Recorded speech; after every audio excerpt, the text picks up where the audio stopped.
1025 WBOC. I'm so excited to have Clyde and Gracie Lawrence hanging out with me today of the band Lawrence. How are you guys? We're good. How are you doing? Thanks for having us. I'm doing all right. Thanks for hopping on here. Now, you guys just wrapped up your hotel TV tour. Tell me about that a little bit.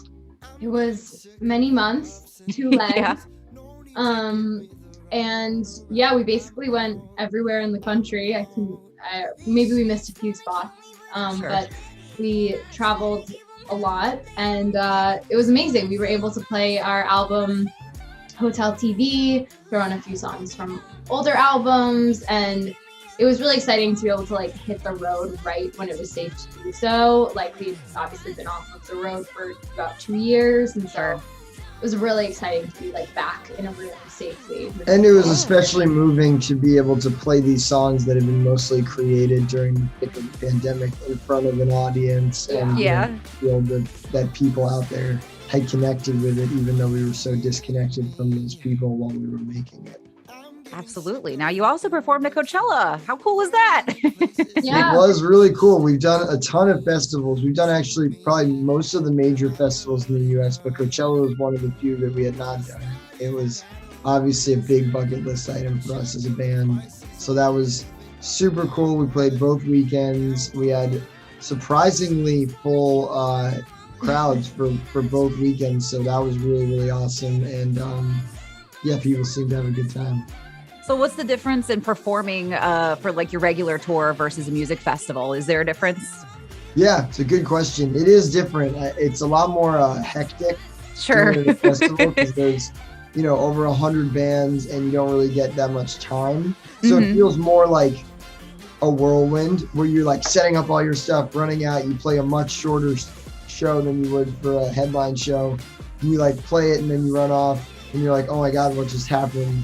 But it's exhilarating in that way. It's also a little different because at a headline show, everyone in the audience theoretically is a fan of yours. They bought a ticket specifically to see you. They're there to celebrate the music that they know and love and sing along. At a festival, there's going to be a core group of people that are excited to see you, but then there's going to be a lot of people that are just stopping by saying I guess I'll check this out. And there's going to even just be people walking by, far away who aren't even intending to see your show at all. So a big part of playing a festival is recruiting all of these winning over a whole new group of potential fans, which is really fun. Absolutely. I've definitely fallen in love with some music because at a festival where either it's the first time you're hearing and you're like, wow, these guys rock, or it's the first time you get to see an artist live. Now, you guys are siblings. So what's it like working with your sibling? I mean, we're very, we know each other super well. So Sure. We always got along. It wasn't the kind of thing where we were okay, we gotta put our differences aside. But we are, different people in some ways. And I think those differences usually result in just hopefully cool, musical findings.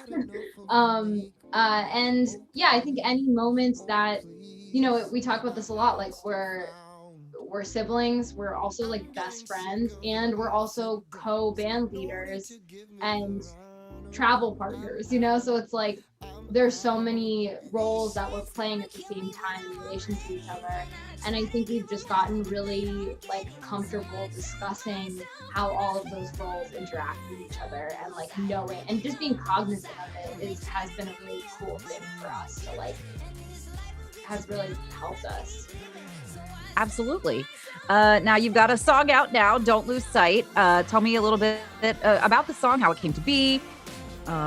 Anything else you want fans to know about it? Yeah, we're super excited about Don't Lose Sight, and so over the moon that it's getting the reaction that it's getting. Don't Lose Sight is a song about persevering through hardships or obstacles. Sometimes that's in life in a personal way, sometimes that's in your career. Various things can make you go through that experience. And I think the experience of writing it was actually, it sounds like we're talking about the music industry, but funnily enough, the day we were writing that, I do a lot of acting stuff, and I had just found out that I didn't get a part that I really wanted to get. Which is a common experience. It happens 90% of the time. But for some reason, it just was like hitting super hard that day. So we were just discussing that, and the song was sort of lyrically and thematically born out of that idea. And at the same time, Clyde was sort of playing these, you know, super fun, happy chords. And so it's sort of this idea of like how to blend the idea of like a failure with something that feels exciting and hopeful. I love that. I think that's a message that a lot of people need to hear, and a message that a lot of people connect with. So what's it like to hear a song like that on the radio for the first time? Like one that you're really excited for fans to hear? Yeah, it's been really cool. I mean, it's interesting because the song was out for a little while before it started playing a bunch on the radio. So like our core group of fans already were so excited about the song, but then it's kind of had this like big, more kind of mainstream come up between not only the radio play it's gotten, but also it being featured in this really big Microsoft commercial. And so the video that we put out. And we put out, like some videos for it that have been really popular. So it's been really cool having the song have like a couple different cycles of like tons of new people coming in and being excited about it. Obviously over a small period of time, but so it's been really, really so cool. And I think the point that I'm trying to make is that like when we heard it on the radio, not only were we so excited about that, but we had a whole group of fans that like are so invested in us and our community, and they're such great people. And so they were just we had a whole team and community of people that was like so excited to hear it on the radio. Awesome. Now you guys have your late night TV debut performance coming up with Jimmy Kimmel. How cool is that? It actually came out already. Right. It was last week on Jimmy Kimmel. It was really, really awesome. It was a total bucket list item, like Coachella, like having a song on the radio. We've luckily been checking off a few of those recently.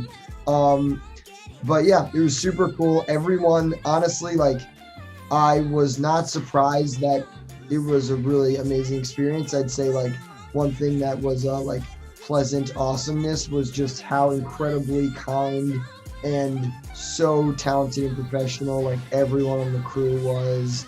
Jimmy was like so graceful to us and like so nice to us, and took some time to talk, and like everyone involved just really, we walked in, we were like, wow, this is like a well-oiled, great operation, which is not always the case. So many things being like, you know, because we want to prove ourselves and because we knew that this was a really great opportunity. Like we all go in being like, we're going to go do our thing and do our job. And then when you are unexpectedly surprised, or I guess I'm not surprised, but just it's a wonderful thing when the people working there are like, oh yeah, no, we got this too. So right, also, it's real. We're a little bit of an untraditional band in some ways, having 2 lead singers, having 8 band members. We play fully live. We don't play with the tracks. In many cases, we don't play with a click track. So sometimes when we're walking into, whether it be festivals or press appearances or whatever, we're just so primed for like someone to not realize something, or for us to have to like get involved or whatever. And it was just so cool, like how they were just so on it and so nice, and the whole thing flowed so smoothly. And none of us had COVID, which was the biggest concern. We went right after Coachella, and we were like, okay, all the details are in place. Now we all just need to test negative for COVID. Yeah. So let's do. You guys are going on tour again in the summer too, right? Yeah. You're going to be co-headliners. We're about to start a co-headline tour in just a couple weeks with the Mr. Wives, who are an awesome band, also from New York City. And so we're going to be co-headlining with them, switching off who plays first, who plays last every night. And we're doing the whole North America. For the whole month of June. Tickets are on sale now at our website, learntheband.com, and we really can't wait. It's going to be like a whole new experience for us. Yeah, it's going to be fun. All right, well, let's do a couple of quick, just get to know you questions in case, you know, some fans or you're new to some of our fans and listeners. Let's do a little bit of this or that. You guys can both answer the questions. So we'll keep it quick. Peanut butter and jelly or peanut butter and marshmallow fluff sandwiches? Peanut butter and jelly. Peanut butter and jelly. Coffee or tea? Tea. used to be coffee. I'm something about getting older. You've made the higher switch. Herbal tea guy. I've outgrown my coffee. I'm not a caffeine. Now I'm a black tea person. Wow, you guys are just next level. Okay. Vacation or staycation? Definitely staycation because we're on tour so much that the last thing we need when we're off is to travel. Go somewhere. Totally get it. And this isn't a this or that question. I just thought it was fun. What's something that people might be surprised to learn about you? I'm colorblind. I don't know if people would be surprised about that given my lack of fashion coordination, but it's certainly a fun fact. I don't know. I always say like I was born in my room. That's not really about me because I didn't really choose it. Sure. The place to matter. But I was born in a blow-up bathtub in a room that was my childhood bedroom. There you go. It's a fun fact for you guys. You know? And that your actual name is Gracie. It's not. Oh yeah. A lot of people, a lot of Gracies, it's Grace. Right, it's a nickname. On the birth certificate, and then Gracie's a nickname, but for Gracie, it's Gracie all the way. That's great. Well, I think that's it for me. Thank you guys so much for taking the time to talk to me. And I'm so excited for you guys to hit the road again and all that you've been doing. And hopefully it's just more up and up from here. Amazing. Thank you so much. We'll see you out there. All right. Well, have a great rest of your day, guys. Bye. Bye.